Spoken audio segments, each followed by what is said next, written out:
आम आदमी पक्षाला मोठा धक्का देत राज्यसभेतील 10 पैकी 7 खासदारांनी भाजपमध्ये प्रवेश करण्याचा निर्णय घेतलाय. खासदार राघव चड्डा यांच्या नेतृत्वाखालील या गटाने संविधानातील तरतुदींनुसार भाजपमध्ये विलीन होत असल्याचं जाहीर केलंय. आप आपली मूळ तत्वे विसरल्याचा आरोप करत चड्डा यांनी हरभजन सिंग, संदीप पाठक आणि अशोक मित्तल यांच्यासह पक्ष सोडलाय. मी चुकीच्या पक्षात योग्य व्यक्ती होतो अशी भावना व्यक्त करत त्यांनी देश हितासाठी हा निर्णय घेतल्याचं सांगितलंय. या राजकीय भूकंपामुळे आपच्या गोटात खळबळ उडाली आहे. राघव चड्डा, संदीप पाठक, राजेंद्र गुप्ता, विक्रम साहनी, स्वाती मालीवाल, हरभजन सिंग, अशोक मित्तल हे खासदार भाजपवासी होणार आहेत. मुंबईतील रिक्षा चालकांसाठी मराठी भाषेच्या सक्तीला विरोध दर्शवण्यासाठी माजी खासदार संजय निरुपम दहिसर येथे आले असता मनसे कार्यकर्त्यांनी त्यांच्या विरोधात आक्रमक पवित्रा घेतला. निरुपम रिक्षा चालकांशी संवाद साधत असताना मनसैनिकांनी जोरदार घोषणाबाजी करत त्यांच्या कारची हवा सोडली आणि गाडीवर बाटल्या फेकल्या. यावेळी शिवसेना, शिंदे गट आणि मनसे पदाधिकाऱ्यांमध्ये अर्धा तास मोठा गोंधळ उडाला. पोलिसांनी हस्तक्षेप करत काही कार्यकर्त्यांना ताब्यात घेतलंय. शिवाजी कोण होता या पुस्तकाचे प्रकाशक प्रशांत आंबी यांना जीवे मारण्याची धमकी दिल्याप्रकरणी कोल्हापूरचे खासदार शाहू महाराज छत्रपती यांनी आमदार संजय गायकवाड यांच्यावर तीव्र संताप व्यक्त केलाय. गायकवाड यांचे वर्तन अशोभनीय असून जनता हे सहन करणार नाही अशा शब्दात त्यांनी आपला रोष प्रकट केला. या प्रकरणी सरकारने तातडीने कठोर कारवाई करावी आणि त्यांची आमदारकी रद्द करावी अशी मागणी शाहू महाराजांनी केली आहे. दरम्यान गायकवाड यांनी आंबी यांना फोनवरून अर्वाच्य भाषेत शिवीगाळ करत धमकावल्याने राज्यातील राजकीय वातावरण चांगलंच तापलंय. अजित पवारांच्या निधनानंतर राष्ट्रवादी काँग्रेसची सर्व सूत्रे आता पूर्णपणे पवार कुटुंबाच्या हाती आली आहेत. उपमुख्यमंत्री आणि पक्ष अध्यक्षा सुनेत्रा पवार आता संपूर्ण राज्याची जबाबदारी सांभाळणार असून त्यांनी संघटनात्मक बांधणीसाठी राज्यभर दौरे निश्चित केलेत. दुसरीकडे जय पवार यांच्याकडे बारामती आणि पुणे ग्रामीणची जबाबदारी सोपवण्यात आली असून ते दर मंगळवारी जनता दरबार घेतील. दिल्लीचे राजकारण आणि मुंबईतील पक्षकार्यासाठी खासदार पार्थ पवार यांची निवड करण्यात आली आहे. या नव्या रचनेमुळे प्रफुल्ल पटेल आणि सुनील तटकरे यांच्या प्रभावाबाबत चर्चा सुरू झाली असून पक्षावर आता कुटुंबाची मजबूत पकड निर्माण झाली आहे.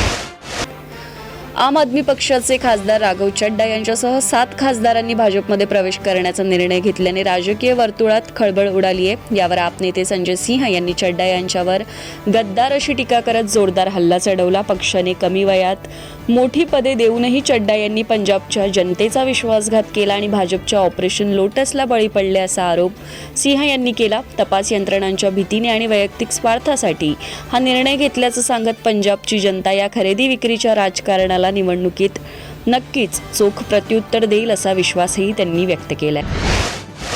जागतिक तणाव आणि कच्च्या तेलाच्या वाढत्या किमतींमुळे शुक्रवारी भारतीय शेअर बाजारात मोठा भूकंप पाहायला मिळाला. सेन्सेक्स 1000 अंकांनी कोसळून 76,664 वर स्थिरावला तर निफ्टीने 24,000ची महत्त्वाची पातळी ओलांडून खाली झेप घेतली आहे.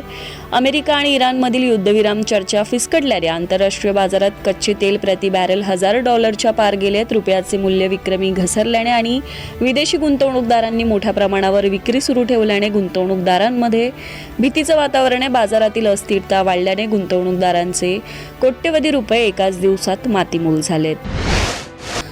BMW मोटोराड इंडियाने भारतीय बाजारपेठेत आपली बहुप्रतीक्षित BMW F450 GS ही ॲडव्हेंचर बाईक ₹4,70,000 एक्स शोरूम सुरुवाती किमतीत लॉन्च केली आहे. विशेष म्हणजे या सेगमेंटमध्ये पहिल्यांदाच ट्विन सिलेंडर इंजिनचा पर्याय उपलब्ध करून देण्यात आला असून यात 420 सीसीचे लिक्विड कर्ल्ड इंजिन 48 HP शक्ती निर्माण करतं. ही बाईक बेस, एक्सक्लुझिव्ह आणि GS ट्रॉफी अशा 3 व्हेरियंटमध्ये उपलब्ध आहे. यात 6.5 इंचाचा TFT डिस्प्ले, LED लाइटिंग आणि प्रगत ABS प्रो सारखे सेफ्टी फीचर्स देण्यात आले आहेत.